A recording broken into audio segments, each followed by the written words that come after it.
What's up guys, Everything Apple Pro here, and finally the day has arrived where the iPhone 6s has come to light. So that leaves me with a question. If you already have an iPhone 6, is it worth updating to an iPhone 6s? Do the changes justify the upgrade price? Or maybe you don't even have an iPhone 6 and you're debating between a 6s and an iPhone 6. Is the extra price worth updating to an iPhone 6s from an iPhone 6? So now that we have all the details about the iPhone 6s, we can start comparing the two feature-wise, spec-wise. Basically, I want to give you guys the best idea as to why you would want to upgrade from an iPhone 6 to an iPhone 6s if you already have one, based on the features and specs, or why you wouldn't want to. And there's actually a lot Apple did keep out of the keynote that I do want to share with you guys in this video here. The iPhone 6s has a lot of tricks up its sleeve, and I want to bring those to light when considering between the iPhone 6s or the iPhone 6. So let's begin. Now, Apple more or less is already trying to sway people over to the iPhone 6s because they removed the gold color option from their Apple Store for the iPhone 6, as well as a 128GB option. Now you can only get it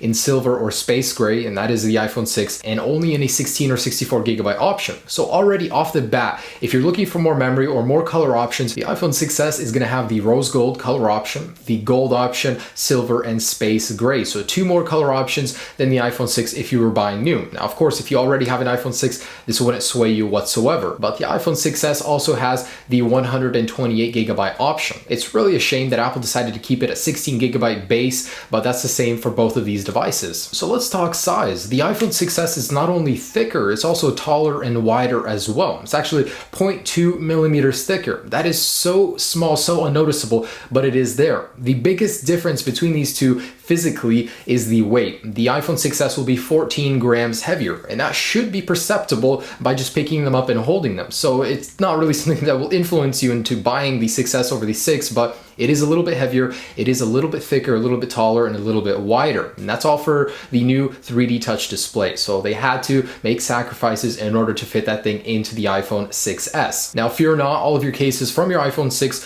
will still work on the iPhone 6s, unless they're very precision-made designer cases. Most should work with the 6s. So don't worry about having to buy a new case if you already have one for your 6 and you're looking to upgrade. They will fit. So material-wise, the iPhone 6s is twice as durable, and I cannot wait to actually test this out, drop them, and break these guys. But so far, what we know about the iPhone 6s versus the 6 material-wise is that it does have that new 7000 series aluminum used in the production of the Apple Watch. It's an aircraft-grade alloy, so it's very tough. Now, my problem with the iPhone 6 is when you drop it, even from a waist-high drop, you'll get a lot of gouges in the actual metal. Like, it's so soft. When it meets force, it actually bends in very easily, and you get a lot of dents on them. So the Galaxy S6 Edge, which I actually tested too, it has a very tough metal alloy. So when it drops, you don't see bends, you don't see any gouges, you just see slight scuffs. And that's what the iPhone 6s will most likely be like now. So that's a much better improvement. And when it comes to actual numbers for durability, Unbox Therapy found a 2x improvement in bend resistance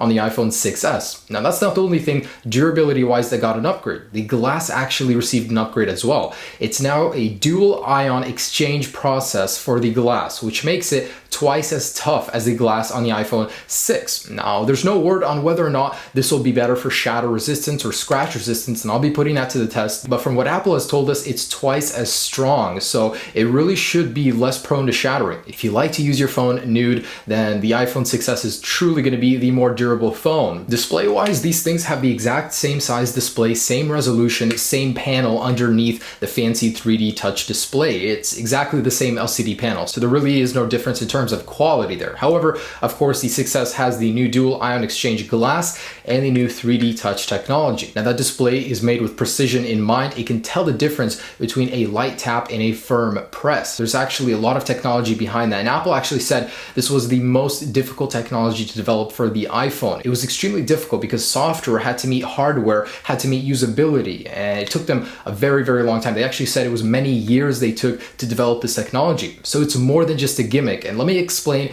why you'll actually be using this every single day. So from the demo, we can see that 3D Touch will completely change the way you use your iPhone 6s. While the iPhone 6 is in no way outdated or anything, 3D Touch is going to make your experience so much better. To sum it all up, basically it's a streamlined experience for iOS. Doing things will be so much faster. I mean, you'll save milliseconds here and there, but they will add up, and overall you'll be able to get more done on your iPhone in a shorter amount of time than your iPhone 6. Now, for example, Peek and Pop. It's a new feature found with 3D Touch on iOS 9 for the iPhone 6s, where you'll be able to press very lightly, say on a link or a picture in a message, and you'll get a quick preview of it. You don't have to jump into that photo, you just get a quick preview of it, and when you press even harder, you'll actually jump right into that application. So it can save you some time just by previewing things without having to go into that application, and there are some really clever uses for 3D Touch that Apple demoed as well. For example, you can actually 3D Touch on the edge of the display and slide over, and it'll actually bring up your app switcher. So without having to double click on the home button, just firm press and you'll be able to go into your app switcher and switch apps. That is really cool, and that's just one of so many examples. So one of the other examples I really liked, 3D Touch shortcuts for apps. So on your home screen, you'll be able to firm press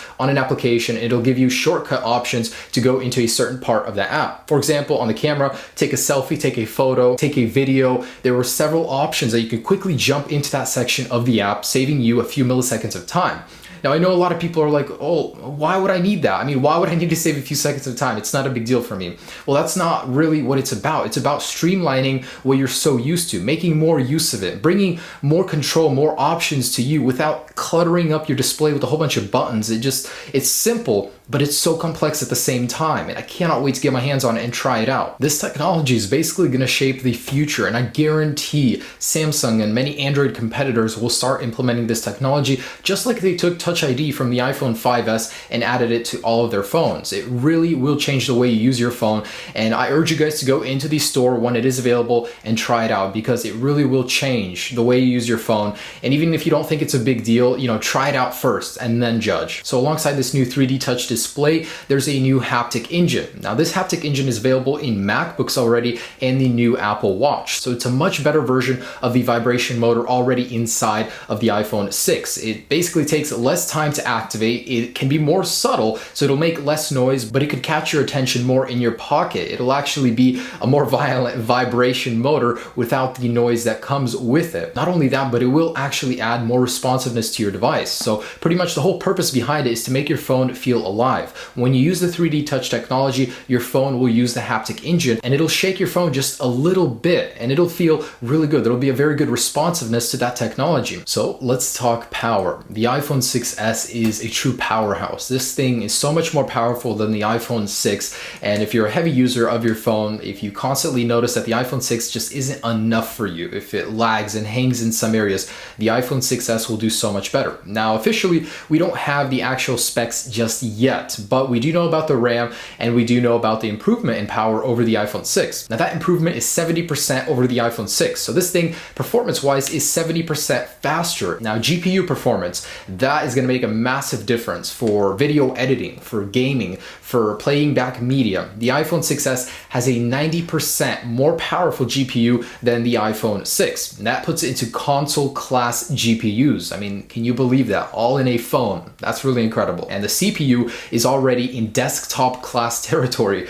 on an iPhone. That really just blows my mind that we're living in a future where this can be more powerful for some people than their computers at home. Now, we do know that the iPhone 6s has 2 gigabytes of RAM, and that has already been confirmed. So the iPhone 6 has only 1. Now, the difference in RAM is basically reloading pages. If you use your app switcher a lot, if you go back and forth from Safari, you're constantly refreshing. The apps or the pages are reloading because there's just not enough memory on your device to constantly cache them. Well, that problem will be resolved with the iPhone 6s. You'll notice a lot less refreshing. The phone will just feel all around snappier without things having to reload all the time. And the iPhone 6s does have a M9 coprocessor, which is now built into the A9 chip. On the iPhone 6, they're 2 separate chips, so by combining them, you improve efficiency and improve the amount of space in here to add new technology. Now, I wanted to talk about software. I'm a big software guy. I freaking love software updates. I love unique features on newer devices, and the iPhone 6s will have some unique tricks up its sleeve. Now, of course,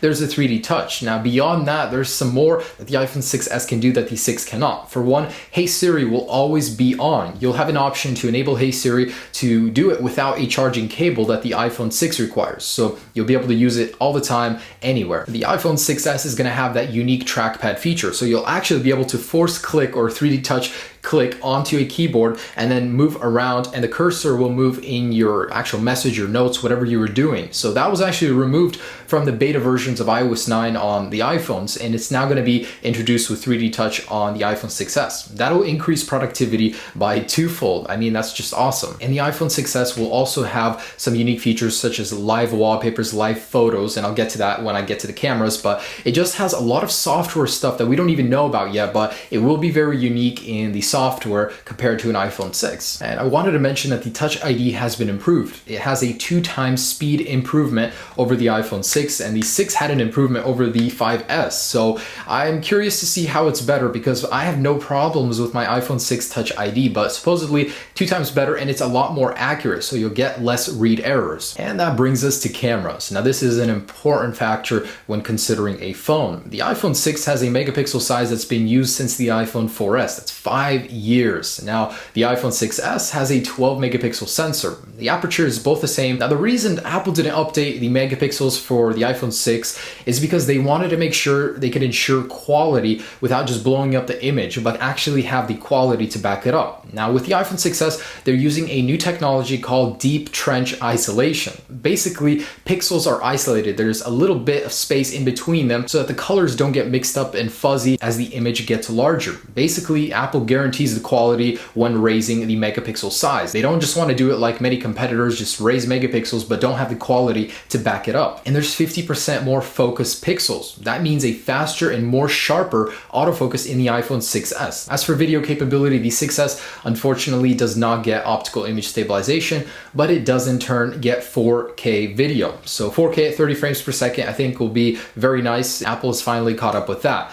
Now another thing, the slow motion on the iPhone 6s has received an upgrade. It's now 1080p at 120 frames per second, 720p at 240. So that's something I was really looking forward to personally, and I'm very happy Apple keeps updating these slow motion capabilities. Now front-facing cameras on the iPhone 6s, 5 megapixels, on the 6, 1.2. So of course you're going to get a wider shot on the iPhone 6s. It'll be a better FaceTime camera. Not to mention some new unique features for the camera. You now have a full front screen flash. So Apple actually made a custom display driver chip that allows you to flash your display 3 times brighter than on the iPhone 6, basically giving you a very effective flash for the front. Not only that, but they actually color coordinate it to the actual temperature of where you're taking your picture. So you'll get a perfect true tone flash on the front of the display. I thought that was really brilliant for Apple. The front-facing camera also will get panorama and slow motion video. So it's good that they did a complete overhaul for the front-facing camera. Now when it comes to wireless, Apple really did some great improvements to the 6s. LTE speeds are now capable of up to 300 megabits download per second. That's double of the iPhone 6. Not only that, but there's 23 LTE bands. That's more than the iPhone 6, making it the most capable phone for international travel and roaming. So this thing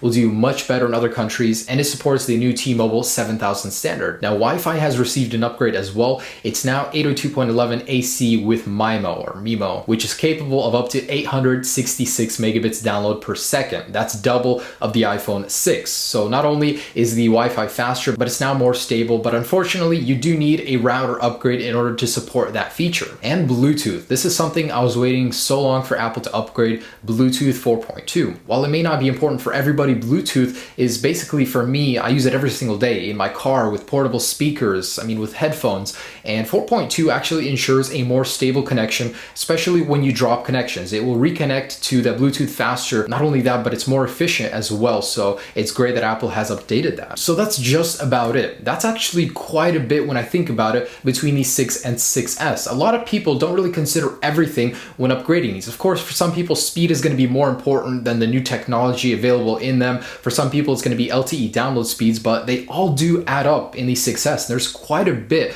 that make it a worthy upgrade to the iPhone 6. Now, if you're choosing between these, of course, the $100 price difference between them is a no-brainer. Go for the 6s. If you already have an iPhone 6, that's going to be a tough one. However, me personally, there is quite a lot there to justify the upgrade to the iPhone 6s. Not only are you doubling your LTE and Wi-Fi speeds, you're getting an almost twice as powerful phone, twice as much RAM. There's going to be better camera capabilities. This thing is really going to do good in terms of camera and speed. There's that new technology that's going to streamline your life, allow you to do so much more in a shorter span of time and more efficiently as well.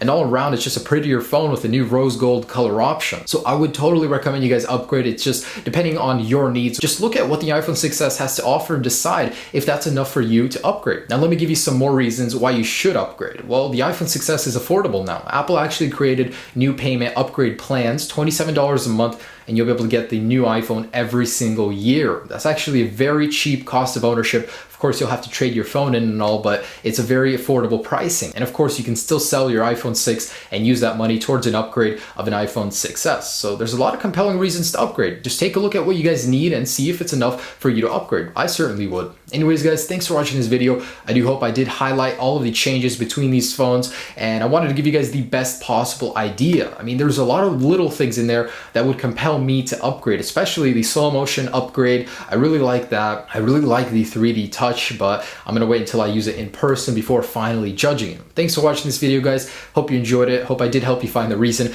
in order to upgrade, in order to justify it. Have a great day. Enjoy your iPhone 6s upgrade if you choose to do so. Peace.